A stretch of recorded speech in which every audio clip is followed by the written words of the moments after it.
Bonjour, on se retrouve pour un tuto Blender, comment faire un fond en 3D pour vos scènes sous fond vert.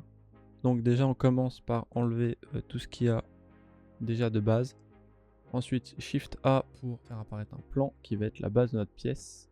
Ensuite on va pouvoir le redimensionner, soit vous avez déjà vos dimensions prédéfinies comme vous l'avez fait sur votre plan, soit c'est un peu au feeling, vous avez une vague idée. Donc on appuie sur S pour Scale, X pour choisir l'axe X.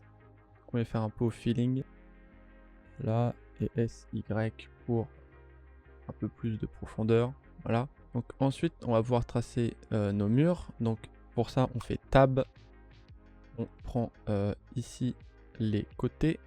Donc moi je vais avoir qu'un seul mur, donc on fait E après avoir sélectionné le mur et X parce que sur l'axe X, donc on met un peu de profondeur, voilà. Et donc une fois que ça c'est fait, on peut refaire tab, appliquer un Solidify Modifier, plus de profondeur. Très important, l'appliquer, et donc ensuite on peut refaire tab. Cette fois-ci on sélectionne la face, E pour extruder, Z pour l'axe Z, et voilà, déjà on a notre mur et notre sol. Et donc ensuite on va pouvoir utiliser ça pour faire les plaintes comme vous voulez.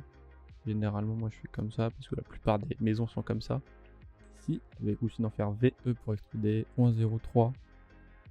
Vraiment ça fait 3 cm, c'est à peu près la largeur d'une plante. Et donc voilà, déjà là on a notre pièce.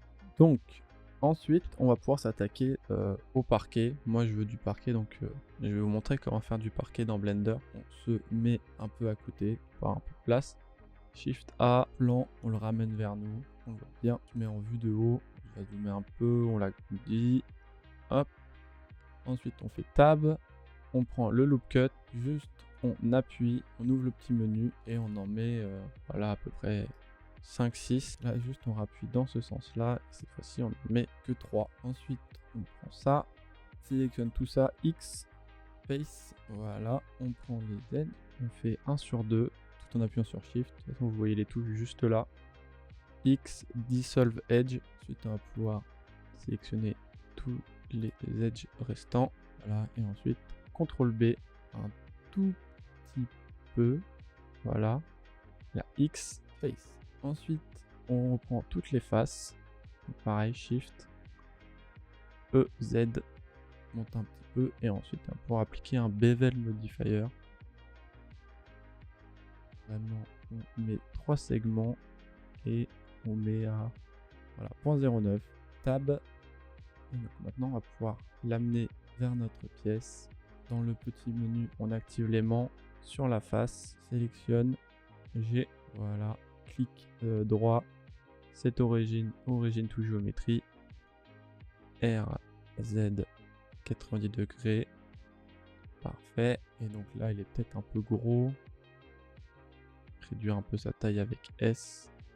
Là on va pouvoir le mettre dans le coin, donc on désactive l'aimant, X, voilà, et là on active, on apply le bevel, on va pouvoir taper array, voilà, et donc là on fait 0.9 et on en met jusqu'à ce que ça complète notre pièce. C'est pas grave si ça dépasse un peu, là, et maintenant on l'apply et on en refait un autre, et cette fois-ci pour X on met 0, et cette fois-ci ça va être pour Y moins 1 du coup, et pareil, autant qu'il faut pour compléter la pièce, et on apply, et on peut même comme ça le bouger,